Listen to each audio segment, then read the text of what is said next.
రైతు భరోసా గత ప్రభుత్వం అమలు చేసిన రైతు బంధు పథకం కింద 5 సంవత్సరాల్లో 80,440 కోట్ల రూపాయలు ఖర్చు చేసింది. దీనిలో అధిక శాతం లబ్ధి అనర్హులకి, సాగులో లేని భూమి యజమానులకి, రియల్ ఎస్టేట్ వ్యాపారులకి అందటం వల్ల నిధులు భారీగా దుర్వినియోగం అయ్యాయి. గత ప్రభుత్వం చేసిన ఈ నిర్వాహకం వల్ల ప్రభుత్వ సొమ్ము నిరుపయోగమైంది. గత ప్రభుత్వం వారు రూపొందించుకున్న నియమ నిబంధనలను వారే తుంగలో తొక్కారు. ఇది చాలా శోచనీయం మరియు క్షమించరాని నేరం. మా ప్రభుత్వం అర్హులైన రైతులకు మాత్రమే లబ్ధి చేకూరేలాగా రైతు బంధు పథకం స్థానే రైతు భరోసాను తీసుకొచ్చింది. ఈ పథకం ద్వారా అర్హులైన రైతులకు ఏటా ఎకరానికి 15,000 రూపాయలు చెల్లించాలన్నది మా ప్రభుత్వ సంకల్పం. దీని అమలుకు విధి విధానాలు చర్చించి నిర్ణయించడానికి ఒక కేబినెట్ సబ్ కమిటీ ఏర్పాటు చేశాం.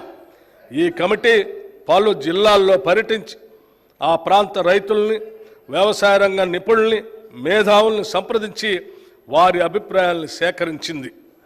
ప్రజాభిప్రాయాలన్నింటినీ క్రోడీకరించి వాటిని గౌరవ సభలో ఉంచి చర్చించి గౌరవ శాసనసభ్యులు అందరి అభిప్రాయాన్ని తీసుకొని అమలు చేయాల్సిన విధి విధానాలపై తగిన నిర్ణయం తీసుకుంటాం.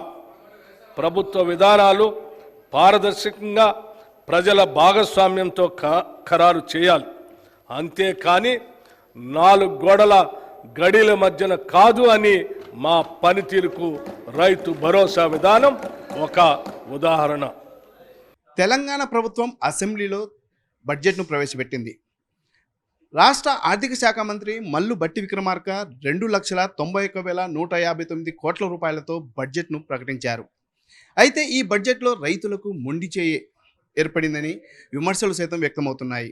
ప్రధానంగా గత బీఆర్ఎస్ ప్రభుత్వము రైతు బంధు పేరిట ప్రతి ఏటా 2 దఫాలుగా వారి యొక్క ఖాతాలలో 10,000 రూపాయలను జమ చేసేది. అయితే ప్రస్తుతము ఆ రైతు బంధు పథకాన్ని రైతు భరోసా పథకంగా తెలంగాణ కాంగ్రెస్ ప్రభుత్వం మార్చినట్లుగా భట్టి విక్రమార్క ప్రకటించారు.